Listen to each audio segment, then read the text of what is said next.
तो ये देखिए आज मैं बना रही हूँ ज़बरदस्त सी आलू गोभी की कढ़ाई बना रही हूँ। बहुत ही ज़्यादा टेस्टी सी अमेजिंग सा इसका टेस्ट होगा। तो प्लीज़ आप वीडियो को एंड तक देखिएगा। चलते हैं हम अपनी रेसिपी की तरफ जाने से पहले प्लीज़ आपसे छोटी सी रिक्वेस्ट है, अगर आप मेरे चैनल पर न्यू हैं तो प्लीज़ सब्सक्राइब कर दें, पुराने हैं तो लाइक कर दें। अस्सलाम वालेकुम everyone, welcome to the channel Muqaddas Sarish. कैसे हैं आप सब? अल्लाह से चलो आपको और आपकी फैमिली को अपने हिफ्ज़ ईमान में रखें। तो ये देखें ज़बरदस्त सी गोभी की कढ़ाई बना रहे हैं। तो उसकी ये देखें मैंने मस्टर्ड ऑयल ले लिया है, यानी कि जो सरसों का तेल होता है वो मैंने लिया है। अब इसके अंदर तकरीबन ये देखें मैंने हाफ कप से थोड़ा सा ज़्यादा लिया है। अब ये हीटअप हो रहा है और गोल वाली लाल मिर्चें डाली हैं।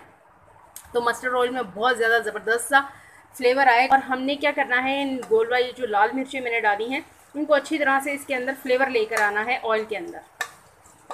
और जब ये मिर्चों का फ्लेवर ऑयल के अंदर आएगा ना तो बहुत ही लजीज हमारी वेजिटेबल बनेगी। थोड़ा सा फ्राई करेंगे ताकि ज़बरदस्त सा अरोमा आ जाए इस ऑयल के अंदर। देखिए ऑयल के अंदर फ्लेवर आ गया है ज़बरदस्त सा। तकरीबन 2 मिनट के लिए मैंने इसको फ्राई किया है मिर्चों को।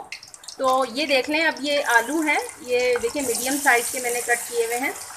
हाफ़ kg हमारे ये आलू हैं। ये देखें हाफ़ टी स्पून के करीब मैं इसमें नमक डालूँगी ताकि आलूओं के अंदर फीकापन ना रहे। अब हाई फ्लेम के ऊपर इसको मैं 3 से 4 मिनट के लिए फ्राई करूँगी।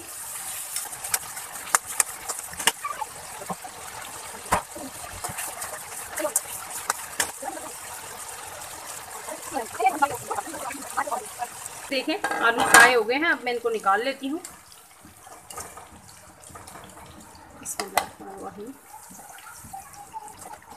ऑयल के अंदर ये देख लें, अब मैं डाल दूंगी ये गोभी। 1 kg हमारी ये गोभी थी और हाफ़ kg हमने ले लिए थे आलू। भी डालूंगी हाफ़ टी स्पून के करीब नमक डालेंगे इसमें भी, ताकि गोभी हमारी फीकी फीकी ना रहे। हाफ़ टी स्पून इसमें भी नमक डालेंगे और इसको भी फ्राई कर लेंगे। आलूओं को थोड़ा सा मैंने ज़्यादा टाइम दिया था, तकरीबन 3 मिनट दिए थे। और इसको मैं 1 से 1.5 मिनट में फ्राई करके निकाल लूँगी, क्योंकि गोभी बहुत जल्दी गल जाती है, इसलिए गोभी खड़ी खड़ी सी ही अच्छी लगती है। तो ये देखें 1 से 1.5 मिनट हो गया है, इसको मैं फ्राई कर रही हूँ। अब मैं इसको निकाल लेती हूँ क्योंकि मसाले में भी कुक होगी। हाई फ्लेम के ऊपर मैंने इसको 1.5 मिनट के लिए फ्राई किया है। अगर आपके पास सरसों का तेल नहीं है तो फिर नॉर्मल जो कुकिंग ऑयल है आप उसमें भी बना सकते हैं। इसी ऑयल के अंदर मैं ये डालूंगी 2 टीस्पून के करीब अदरक और लहसुन का पेस्ट है। गरम ऑयल में ये डाला है तो ये जल्दी जल्दी से ही कुक हो जाएगा। तो इसी के साथ मैं इसमें डालूंगी, ये देखें चॉप किए हुए मीडियम साइज़ के 3 ऑनियन हैं, ये डाल दूँगी। लहसुन ऑनियन भी कुक होगा और अदरक लहसुन भी हमारा कुक होगा। 2 से 3 मिनट के लिए इसको मैं कुक करूँगी। तो जब तक हमारा ऑनियन कुक होता है तो मैं आपको ये दिखा दूँ, ये देखें 1 कप के करीब ये दही है और इसमें मैं अब डालूंगी ड्राई मसाले डालेंगे, ताकि थोड़ी देर के लिए इसको इस तरह से हमारा ऑनियन फ्राई होता है तो ये मसाले हमारे इन्फ्यूज़ हो जाएं। ये देखें हाफ़ टी स्पून के करीब हल्दी पाउडर, 2 टीस्पून के करीब red chilli powder, half teaspoon garam masala. नमक आप अपने जायके के हिसाब से देखेंगे। मैंने जब जिंजर और गार्लिक को पीसा था तो 1 टीस्पून मैंने उस टाइम पे उसमें डाला था, और हाफ़ टी स्पून मैंने जब आलू फ्राई किए हैं उस टाइम पे डाला है, और हाफ़ टी स्पून मैंने जब गोभी को फ्राई किया है तो उसमें भी डाला है। तो नमक आप अपने जायके के हिसाब से डालेंगे, जितना आप खाते हैं। मसाले कम या ज़्यादा आप अपने हिसाब से कर सकते हैं। अब ये इसमें दही में देखें सारे मसाले मैंने डाल दिए हैं। अब थोड़ी देर के लिए इसको इसी तरह से छोड़ेंगे। अब ये देखें ऑनियन हमारा ज़बरदस्त सा कुक हो गया है। अब मैं इसमें डालूँगी, देखें दरदरा सा कुटा हुआ 1.5 टीस्पून के करीब साबुत सूखा धनिया,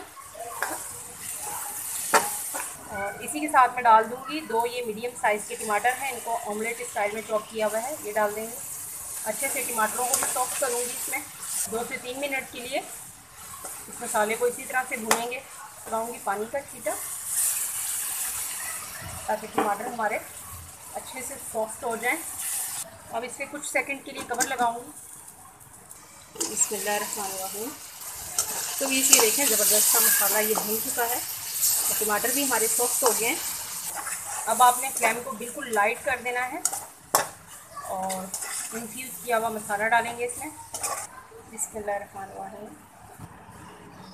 थोड़ा सा इसमें पानी डालकर ये भी डाल देंगे। दही डालते वक्त आप फ्लेम को बिल्कुल लाइट रखा करें। अब ये देखें मसाला इसमें हमारा कुक होगा, दही भी कुक होगा, तो बहुत ही ज़बरदस्त से टेक्सचर के साथ हमारी आलू गोभी कढ़ाई रेडी हो जाएगी, वेजिटेबल कढ़ाई रेडी हो जाएगी। तो ये देखें अब इसको मैं बिल्कुल लाइट सी आंच पे कुक करूँगी। तो ये देखें ये दही वाला मसाला हमारा कुक हो गया। 3 से 4 मिनट के लिए मैंने इसको कुक किया है और फिर थोड़ा सा पानी डाला है ताकि जो गोभी में और आलू में हल्की फुल्की कसर है वो भी पूरी हो जाएगी हमारी।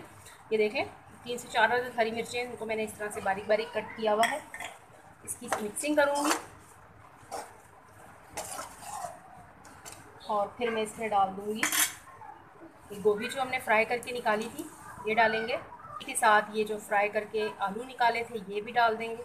अब इसकी करते हैं ज़बरदस्ती मिक्सिंग करेंगे और इस पर फिर कवर लगाएंगे।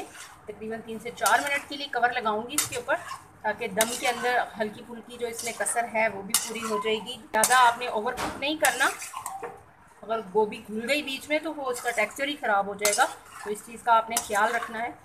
मिक्सिंग हो गई है, अब मैं और मीडियम टू लाइट आंच के ऊपर ये तकरीबन 5 मिनट के लिए इसको मैं कुक करूँगी। बिस्मिल्लाहिर्रहमानिर्रहीम। है ज़बरदस्ती हमारी आलू गोभी की कढ़ाई डंडन डंडन हो गई है, रेडी हो गई है। अब मैं इसमें डालूँगी, ये देखें कटा हुआ हरा धनिया है, ये डाल देंगे और अगेन इसकी मिक्सिंग करूँगी और फिर इसकी करूँगी डिश आउट। बहुत ज़बरदस्ती खुशबू आ रही है। ये देखिए इसी तरह से खड़ी खड़ी गोभी होनी चाहिए, भुनी हुई गोभी बिल्कुल भी नहीं अच्छी लगेगी, इसका टेक्सचर ही ख़राब हो जाएगा। तो अब हम कर लेते हैं इसकी डिश आउट। तो इसे बस ये आलू गोभी बन के रेडी है। बहुत ज़्यादा ये टेस्टी और करारी सी चटपटी सी बनी है। प्लीज़ आप इसे ज़रूर ट्राई कीजिएगा, एंजॉय कीजिएगा। इसी के साथ मुझे इजाज़त रखिएगा, अपना ढेर सारा ख्याल। ज़िंदगी रही सांसों की वफा। तो मिलेंगे आपसे इंशाल्लाह एक नई वीडियो में। अल्लाह हाफिज़।